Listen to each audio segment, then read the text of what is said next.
guys, I'm Gwen and this is Eugene. Hello. Today we're going to show you guys how we converted a 3-bedroom condo to a 4-bedroom condo. So let's go. Let's go.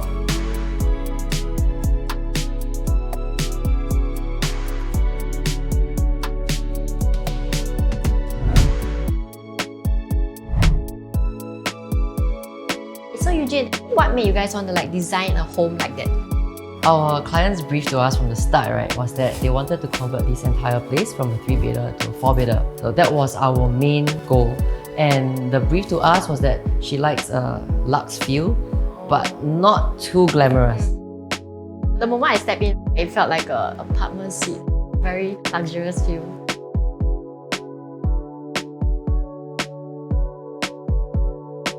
For the color theme of this house, we didn't want it to be too bright, too loud. We want the house to be able to bring out the characteristic of the homeowners. And as and when they can change their taste, they can adjust items, and the whole flow of the house will still match because the theme that we chose are very earth colored. Come, let me show you the living room. Let's go. Let's go.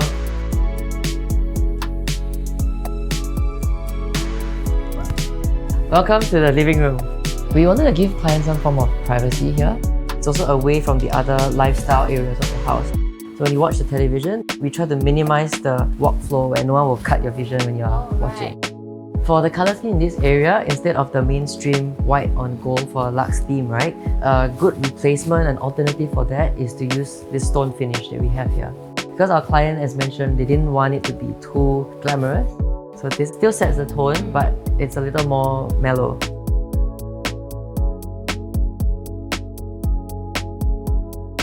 Okay, and before we head to the dining area, right, one last part about this TV console space is these panels here. If you notice, everything here is actually hidden storage. And we want to break away from the monotonous look. So here we use a bit of texture to clad the carpentry. This is actually hidden storage.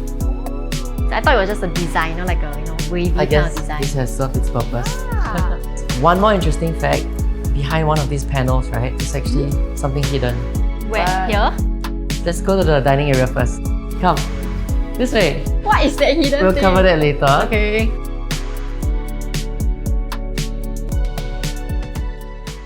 One of the requirements that our client had was to give her an open space with a dry kitchen. And I just want to take your focus a little more on our island. For this island here, this is the centerpiece of the entire house, and we integrate it together also with the dining table. And we want the design to flow with the dry kitchen. So if you notice, the countertops are actually the same, they're identical. Usually people use quartz, right? For us, we use sintered stone. It's more resilient against staining and also scratches. It's very nice to touch actually. You love the texture, right? Yeah, and it looks very luxurious here because of this material. This texture resembles the stone finish also, just like the TV console and also the floor tiles that we are stepping on. And we chose a dark glass for the dining, so it integrates very well with the table and the rest of the house. There's something unique about this table here, Yeah. this triangle space. Yes, this is not just a design element. If let's say our clients want to have one more person sitting here, Oh, then there's leg space for that Yes. person. Oh.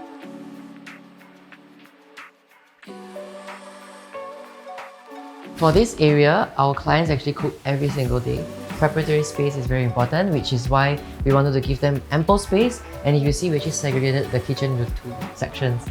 One side is for the storage, and then one side is for their cooking and preparation. Just now I was touching this material here. Then I realized that it's very different from the island one outside. Yes, this is actually Decton. It's one of the hardiest material in the world right now. It's very highly resistant to scratches and stains. And it's also very high tolerance to heat. This laminate color is also the same from the outside. Because this home is actually semi-open concept, we wanted the theme to flow in, so that you don't feel like you're walking in a different space, even though you're crossing into the kitchen.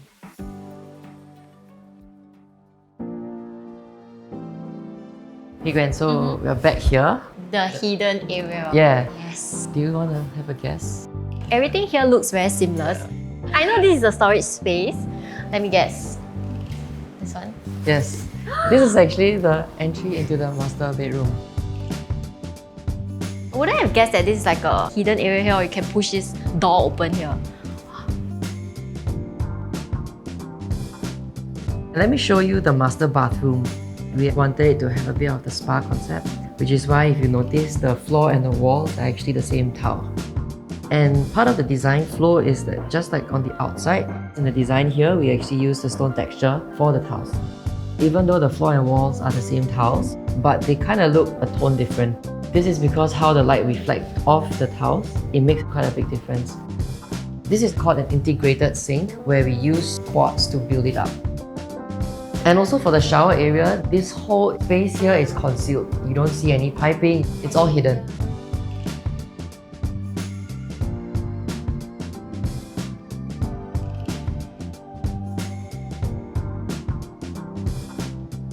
Now this is where the bedrooms are.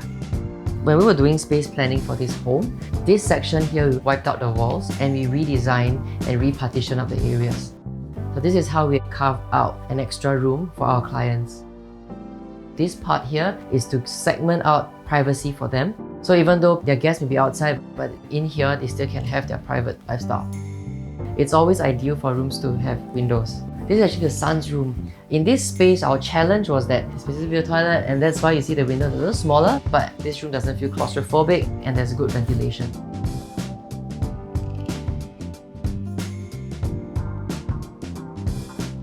Thank you so much for touring me around here. How do y'all manage to open up the spaces?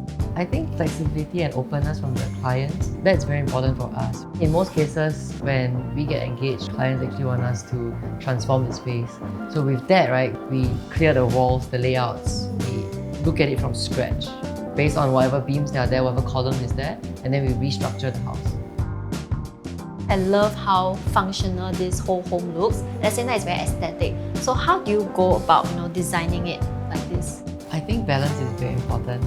We want something that's designed well, but at the same time, it's of high practical value. We want the house to be functional, practical, easy to maintain, easy to clean, like all homeowners would want it. And at the same time, right, we want it to be like a designer home where when people come in, they feel at ease, and it also embodies the characteristics of the homeowners. And with that, we've come to the end of the home tour. If you like this video, remember to like, share and subscribe. I'm Gwen and this is Eugene. See ya next time.